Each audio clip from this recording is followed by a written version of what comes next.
Daniel Love, I don't know if it's a career, but she had 14 rebounds. A career? Yeah. So she was very active on the boards. Jillian to get 19 is kind of like ho-hum, like it's what you always get. Made some big shots. And probably if there's one important factor, even though they made a couple of runs at us, our kids never kind of cracked and faltered, and they got right back in the game. So, well-earned win for them. And I didn't mess them up, so it's okay. Players win, coaches lose games. Players win games, coaches lose games. NBA adage. That's the other issues with the turnovers, but the area allowed the job she's done the last couple of games running the point. Yeah, Lexi Peterson, she's one of those, like, anything player. So she's really not a classic one guard, but she can really motor that ball so she creates advantage for you.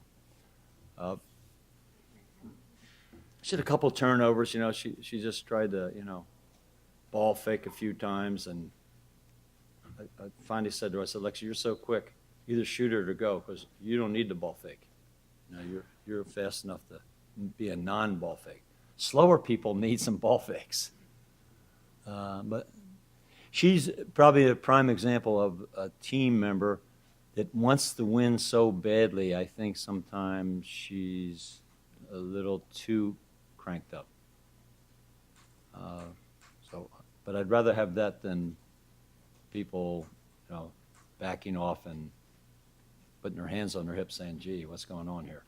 Lexi Peterson, she's going to play her heart out every second. So, and as I say, it's not the perfect spot for her. She's an all-purpose player. This is a team you match up pretty well with. Yeah, I mean, you would think so. I mean, you would think. I mean, it's like, I mean, we won a couple in the past, and now we just won another. But I think we just played better. I don't think it was, well, all of a sudden you found Washington State or you think your team might be able to beat. I think we were playing better basketball tonight, and I don't think it was the opponent who, was the victim, and therefore we took advantage. I think we played better team basketball. Tied up at 35 early in the second half. How did you guys get back into control of the game after they kind of made a run? Yeah, well, the start of the second half for us is always a real mystery. Usually we're down, starting the second half, and it looks like our team's a little sluggish, like they're still thinking of what happened in the past. So this time we were up, and our team, they just seem to have trouble get going. And I've done things, even started last year, we bring our team out and we actually warm up. We do like side runs and slides and shuffles to say, well, you should be ready to go. So we have an issue with that, but it only lasted a minute or two. They got a couple drives on us, and then we were right back on it. So I thought Jillian was very good inside once again. And we made some nice passes to her. Good looks. Ball movement was interesting. There was a lot of turnover stretches, but then you got some tic-tac-toe passing that was really spot on. Tic-tac, yeah, I'm going to put that play in, tic-tac-toe. Yeah, exactly. No, well, that would be an example. In the past, we would have a tendency, turnover, mess up, defensive breakdown leads to more turnover, mess up, defensive breakdown. And that did not happen tonight. They got right back on their game, making a timely shot and making a good stop. We had some good stops, too, in the second half. So, yeah. Any thoughts on when Ariel will be back? I have no idea. I mean, she hasn't practiced yet. So practice usually is an indicator. I mean, we're going to have a practice tomorrow. I'll read where she's coming from. As I say, she hasn't been with us. She's been with the trainer in the pool, water treadmill and that kind of stuff, so that's not suited up to practice yet. Caldera and Presley came in tonight averaging 37.9 points combined. How do you think of the defensive performance against those two?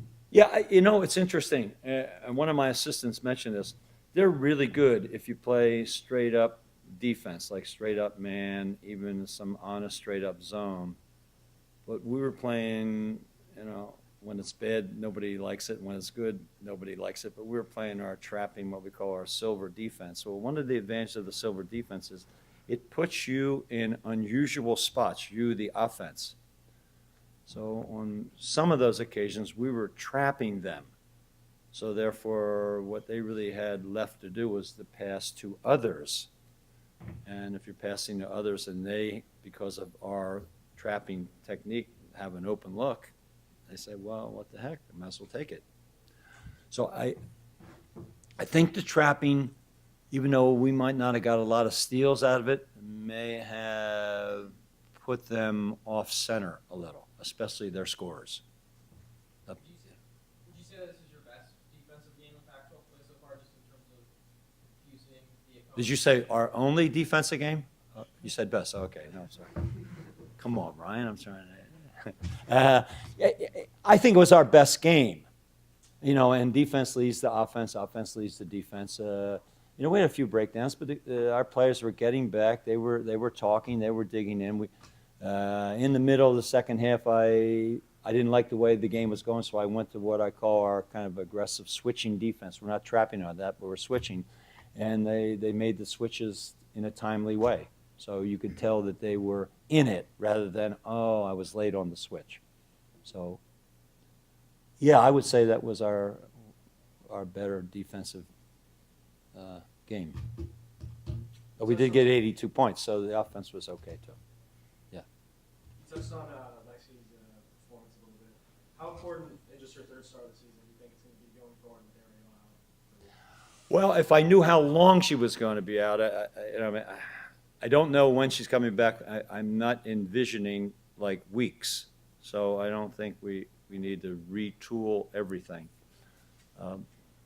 But for the whole season, Lexi Peterson, and I think I said it in this route before, she's a starter. So if I didn't start her, she's going to play 25 minutes. So I need her at a 3. I could start her as a 3. I need her as a 1. I start her as a 1. So it's really great to have a player like that. I mean, she can play at least 3 positions and be very competent. And her greatest asset is her speed. I mean, she can really run like the wind. On what ways do you miss Liz Brenner? Certain teams?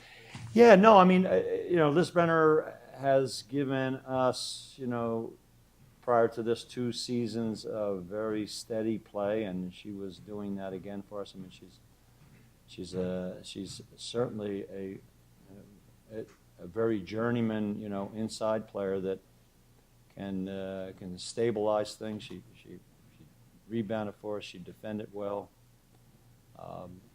So, yeah, I mean, she was of value to us, and